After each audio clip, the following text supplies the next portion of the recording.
summers, potentially. That is NPR's Yuki Noguchi. Thank you, Yuki. Thank you.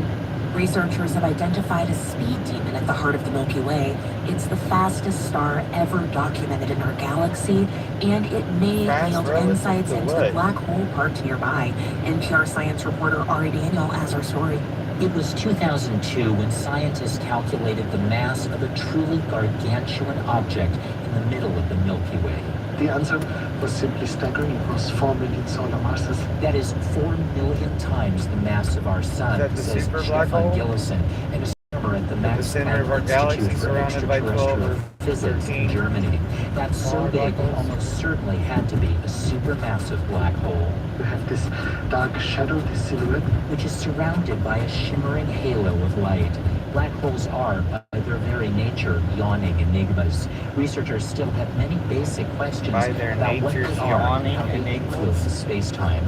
If you want to know about black holes, the center of the Milky Way is the best laboratory we have. Gillison and his team used the European Southern Observatory's telescopes in Chile to gather infrared light, allowing them to see through cosmic dust and gas.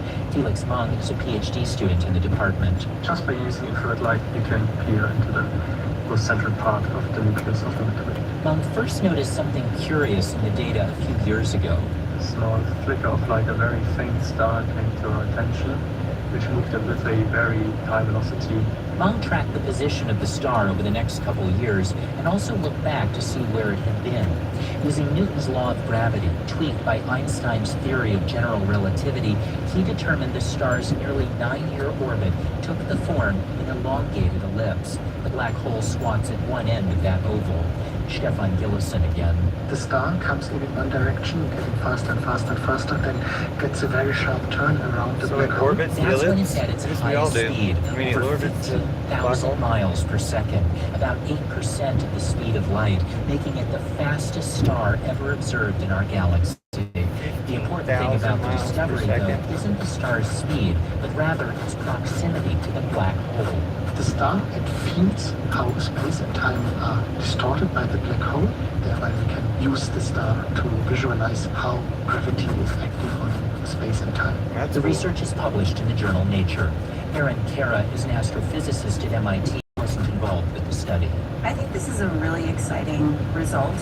It sets the stage in the next decade to make these kind of unprecedented measurements of black holes. Including, perhaps, a calculation of how fast the black hole is spinning, a value that could help scientists understand how the black hole formed and help shape the evolution of our galaxy.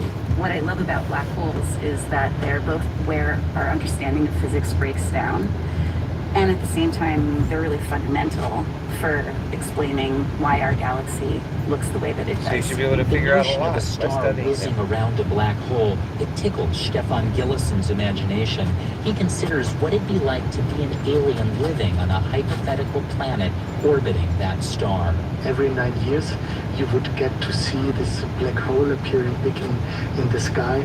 I mean, it must be absolutely stunning to have that sort of experience. Imagine that, gazing up at a pitch-black disk enrobed in light, a portal into the very fabric of our universe.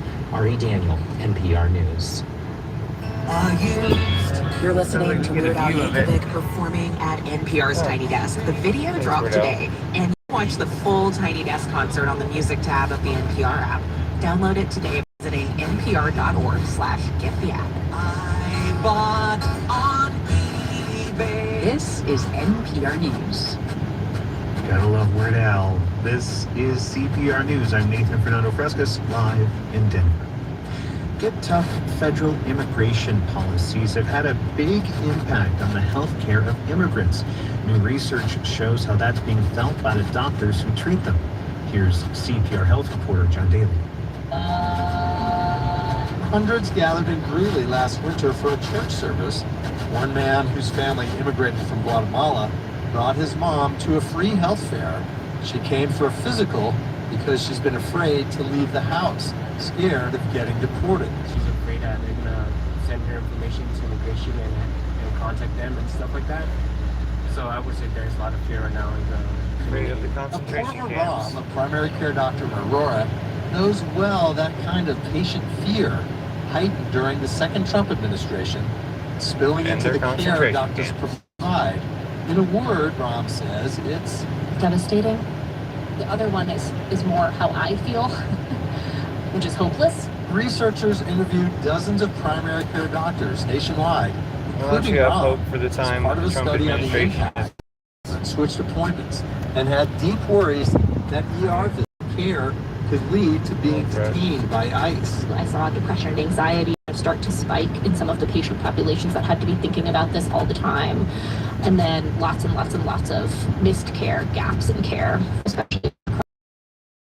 Immigrants were responding to news stories nationwide. Despite staff repeatedly demanding a warrant, Guillen was detained and taken away. Immigrant communities racked with the fear of being swept up in federal actions while seeking vital medical care. A lot of them think about their children.